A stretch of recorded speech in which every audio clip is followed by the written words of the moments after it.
objeto de dúvida. Então nós temos aqui contrato preliminar. O contrato preliminar, ele só amarra o negócio, ele fecha o negócio. Legal, acabou, gera direitos, gera obrigações, gera comissão do corretor. Depois, na esfera dos contratos definitivos, a orientação é sempre fazer por escritura pública, porque você consegue cumprir o requisito e registrar. Artigo 108. Primeiro contrato nessa cadeia, do segundo momento, dos contratos definitivos. Vamos pensar, então, no contrato de compra e venda, pagamento à vista. Legal, até 30 dias. Segundo contrato, nós falamos aqui, promessa, imóvel na planta. Promessa, imóvel na planta. Estou comprando uma fração ideal, algo que não existe, uma cota à parte, memorial descritivo, maquete. Compromisso, tenho a certeza que esse imóvel existe. Estou comprando um imóvel que existe, tem dívida no meio. Quando a gente para aqui, vem as cessões. E as cessões são os chamados contratos atípicos. Porque normalmente não aparecem na lei, né? Não aparece, né, Calil? Não tem lei, não tem artigo. As cessões são criações doutrinárias e jurisprudenciais. E a gente cria todo dia. E parabéns novamente o Calil, como tabelião, que tem coragem, tem conhecimento para pegar e bater no peito e falar, eu faço sim, que não tem risco nenhum. Muitos tabeliões se negam a fazer. Não é muita coragem também, não. Muitos tabeliões se negam a fazer. Contrato de posse, cessão de posse, mencionar o termo posse no contrato e também são proibidos, né, Calil? Você pegar muitos estados aí, existe uma proibição nas normas da corregedoria. Quantas cessões nós temos no Brasil, hein? Atualmente? Na legislação brasileira, não, mas sim na doutrina e nos julgados, de forma reconhecida. Nós temos 3 cessões atualmente, 3, entre outras que surgem, né? Mas as 3 mais conhecidas usadas nos negócios imobiliários. A primeira seção é a seção de direitos possessórios, que tem todo o respaldo do enunciado 492 da 5ª Jornada de Direito Civil. Eu não sei se o Calil menciona isso. Você menciona, Calil, esse enunciado dentro da escritura? Não? Tem um cartório em São Paulo aqui que ele menciona. Acho que ele tem receio, não é que nem você que faz. Ele tem receio, ele joga no enunciado. E ele coloca até em negrito, Calil. Ah, mas pode ser interessante, sim. Ele coloca até em negrito, né? O enunciado da 5ª Jornada de Direito Civil. Fica uma ideia aí para você também, né? Talvez aí você tenha embasamento legal para isso. Então nós temos a seção de direitos possessórios. Lembrando que a posse no Brasil nós podemos comprar e podemos vender. Não tem nada de errado, não tem nada de absurdo, não tem nada de crime. O direito de posse ele é sui generis, ele é autônomo, ele é exclusivo. Quem tem a posse tem vários direitos, nós já conversamos sobre isso. Tem direito de usufruir das ações possessórias, reintegração, manutenção, interdito proibitório. Tem direito de usufruir da maioria das ações de direito de vizinhança, não todas, que tem algumas que exigem domínio exclusivo, mas a maioria. Tem direito de colher os frutos. Na Lei 8.245 de 91, a Lei do Inquilinato, aparece de forma muito clara quem pode alugar o imóvel: o proprietário ou o possuidor. Professor, eu tenho um imóvel irregular, eu posso alugar? Acho que não. Claro que pode. Essa deve ser a orientação sua para o seu cliente. O possuidor pode alugar. Pode alugar. Pode alugar e não tem nada de errado em alugar, porque é um direito previsto na lei. Então a posse, ela é um direito muito poderoso no Brasil. Tanto é que nós falamos aqui que nós temos muitos investidores de posse, que compram e vendem posse, porque permite. Outra situação que traz poder à posse, aos negócios de posse, é a soma de posse, né? No Código Civil nós temos, a NET está mandando ali tudo que é link. Valeu, NET? Manda os links aí, legal. Aê, bacana, NET. A NET sempre contribuindo aí. Nós temos os artigos que tratam da soma de posse. A NET vai mandar aí também. A NET está ajudando todo mundo. Quando nós falamos de soma de posse, também é algo que pode ser feito, o actum possessione. Nós podemos somar a posse, porque recebemos a posse de direito, normalmente direito dos nossos pais, avós, e também podemos comprar a posse, usufruindo a posse daquela pessoa, através de um contrato bem feito, seção de direitos possessórios e afins. Mesmo que a gente tenha 1 mês de posse, é possível fazer uso capião. Cada vez mais, Calil, o brasileiro entende que ele pode fazer uso capião com uma posse de 15 anos que não é dele. Ele faz uso capião com uma posse de 15 anos de quem ele comprou. Só que qual que é o problema, qual que é o problema do advogado brasileiro, Calil? Por isso eu digo que a posse acaba sendo mais importante que a propriedade. Olha lá, o Calil já tá bem realista, né, Calil? Verdade, verdade.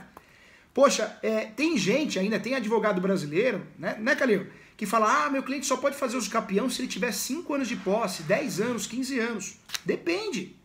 Se houve uma compra de posse, se comprou a posse, e esse contrato é bem feito, esclarecendo a soma de posse, que pode usar a soma de posse, pronto. O Calil, com 30 dias de posse, distribui uma ação de uso capião extraordinária, que exige 15 anos. Só que onde que está o segredo? É que o advogado, muitas vezes, ele até sabe disso, né, Calil? Só que aí ele só fala da posse do cliente dele. Ele não fala da posse, ele não prova nos autos, na ação de uso capião, ele não prova a posse do sujeito que vendeu a posse, do vendedor da posse. Aí perde a ação mesmo. Aí perde a ação e fala, não tive sorte. O judiciário não reconhece a soma de posse. Claro que o judiciário reconhece a soma de posse. Sempre reconheceu, porque a soma de posse é antiga. Mas o problema está onde?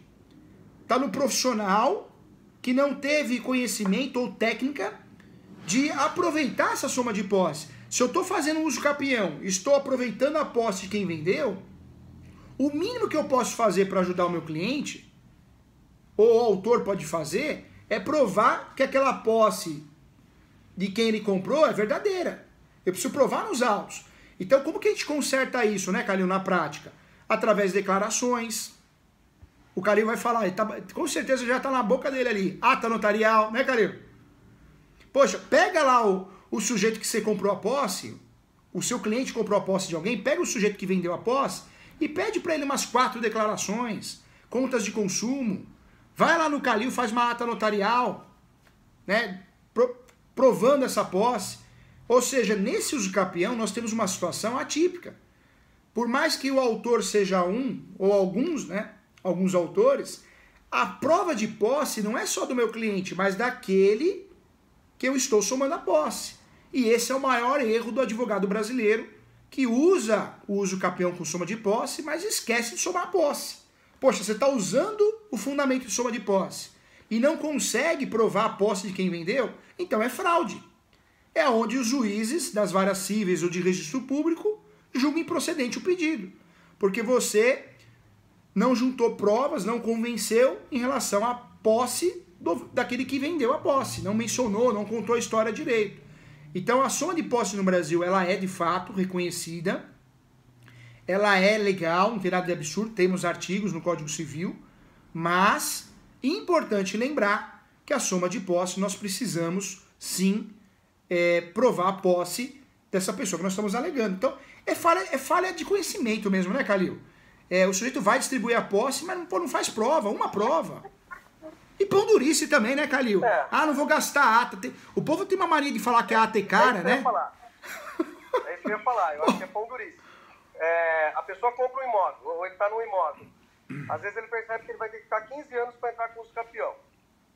Aí ele pensa assim, poxa, se os caras que estavam anteriormente tivessem feito um documento de posse, eu já estava com toda essa documentação montada e talvez me faltaria só 1 ou 2 anos.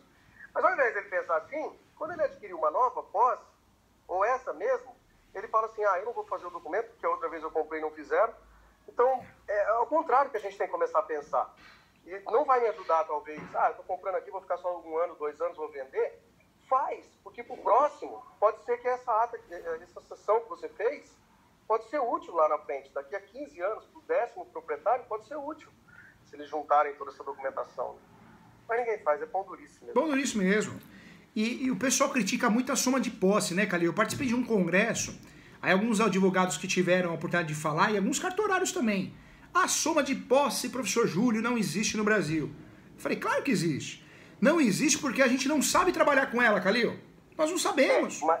Mas o argumento, eu acho que o argumento cai sobre a soma de posse a partir do momento que o uso capião é uma forma originária de aquisição. Se ela é originária, eu tenho que ir na origem dela. E de lá para cá, tudo que aconteceu tem que valer.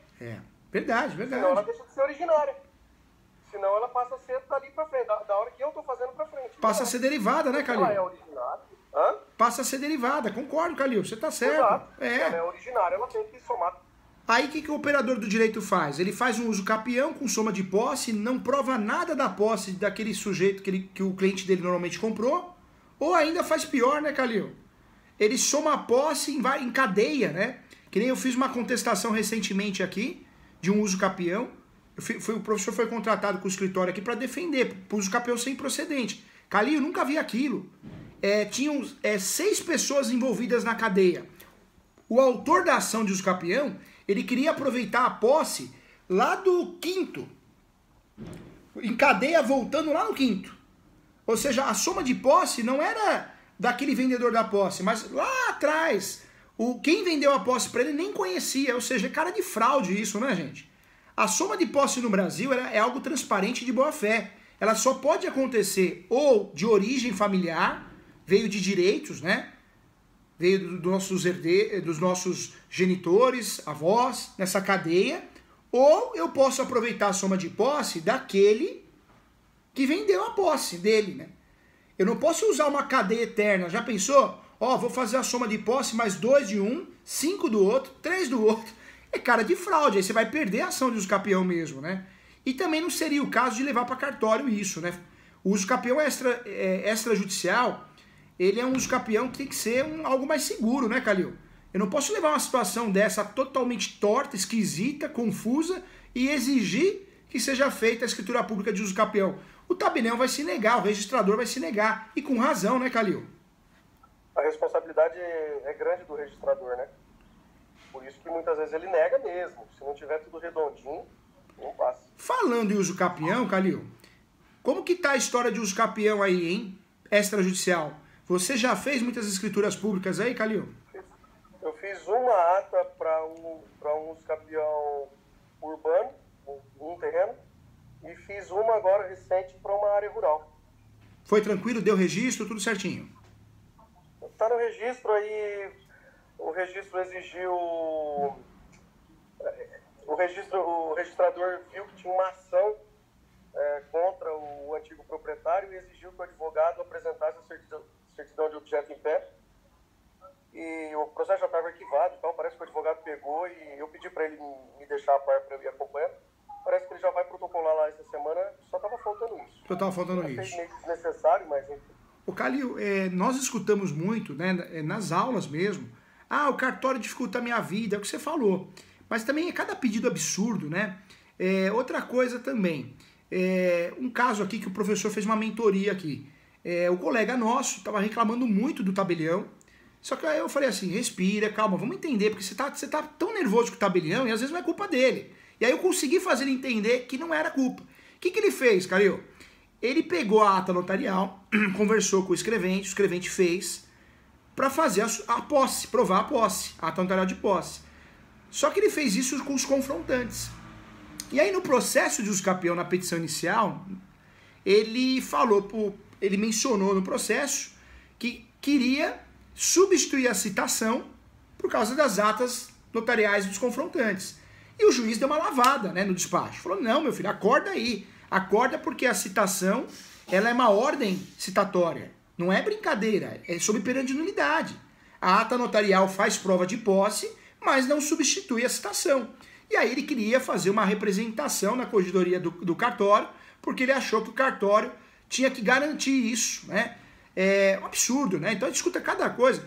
A ata notarial, ela é para ser usada como prova. O próprio Código de Processo Civil defende isso, né, Calil? Não é para substituir procedimento de citação. É uns absurdos que a gente escuta que assusta, né? Assusta, né? Então, todo mundo estava errado para ele. Essa citação dos confrontantes na ata, ela não é obrigatória. A gente tenta fazer. Mas se a gente, de repente, não conseguiu, não consegue contato com a pessoa, você não faz. Porque quem vai fazer mesmo é o registro, né? Isso aí é uma condição do registro, né? Agora, não no processo judicial de uso capião, Calil, tentar substituir a citação, que é uma atribuição do oficial de justiça e do Poder Judiciário, através de uma ata, né? Então, o mal que nós temos alguns operadores aí, que eles querem criar umas coisas sem sentido, né? E depois a culpa é do juiz, é do tabelião, que não orientou fazer isso, porque eu tenho certeza que não foi essa orientação. A orientação do tabelião talvez foi no sentido de fazer o quê? Prova da posse, mas não substituir, né? É que eu ia falar, a ata notarial, ela tem essa conotação e criou esse romantismo de que ela substitui todo e qualquer meio de prova. Até poderia ser, porque o tabelião tem fé pública e tudo mais. Só que o caso da citação em específico é uma condição legal. Tem que ser feito lá no uso capião, né? Então, pode ser que o advogado tenha entendido nesse sentido. A ata aqui vai substituir tudo. Não. Isso no lado judicial, hein, Calil? Já no lado extrajudicial, ainda bem que tem o provimento 65, né? Que é praticamente o ABC ali para ajudar o operador de direito conseguir, né? Porque você vê que uma coisa é tão feia, né, Calil? O próprio provimento 65 teve que mencionar que o advogado ou a parte tem que fazer um requerimento. Quantos advogados queriam fazer o capião extrajudicial sem um requerimento contando a história? Ou seja, teve que ter um provimento para o operador do direito conseguir entender que tinha que ser feito um requerimento passo a passo. Nós temos uma cobrança muito grande em relação ao judiciário, e eu não que eu critique o judiciário, mas eu defendo que tem que ter uma reforma judiciária urgente, porque o juiz, na minha opinião, tem que bater ponto, né? Tem que bater ponto, tem que mudar, tem que ser fiscalizado. Nós temos juízes que não aparecem no fórum, aparece uma vez por mês, uma vez por semana. É errado, né, gente? É errado. Então nós temos uma situação que o Poder Judiciário precisa de uma fiscalização, precisa de uma reforma. Mas nós temos umas cobranças assim sem sentido também, né? Realmente querer substituir a citação por uma ata notarial, coisas que eu não sei onde o operador de direito tira, hein? Então cuidado com isso. Gente, só pra gente finalizar, pra gente ir pro almoço, o que é importante então aqui, ó? A Lei 13.786 de 2018, ela trouxe o tabelamento do distrato. Ela resolveu a questão. A devolução dos valores pagos pelo adquirente, 25%, é a regra do jogo, e pode chegar a 50% em casos onde exista o regime de patrimônio de afetação. Nós vamos tratar, na continuidade da aula, nós vamos tratar da comissão do corretor e vamos tratar de algumas teses importantes, como induzimento a erro, distrato, onerosidade excessiva, que pode sim gerar a devolução total, a devolução integral dos valores pagos. Então, a lei trouxe o tabelamento, ficou muito difícil de conseguir a devolução dos valores integrais pagos, né, pelo adquirente, a construtora, a incorporadora, mas nós temos o surgimento de algumas teses, conforme algumas decisões, que vão impactar sim numa devolução de até 70%, ou pelo menos acima desse percentual, desse limite aqui. Vamos fazer assim, então nós vamos para o almoço, e nós voltamos aqui, hein? Eu espero você, não vai fugir daí. À tarde ainda tem muitos assuntos bons, interessantes, importantes, evicção, risco creditório. Então eu espero você, tá?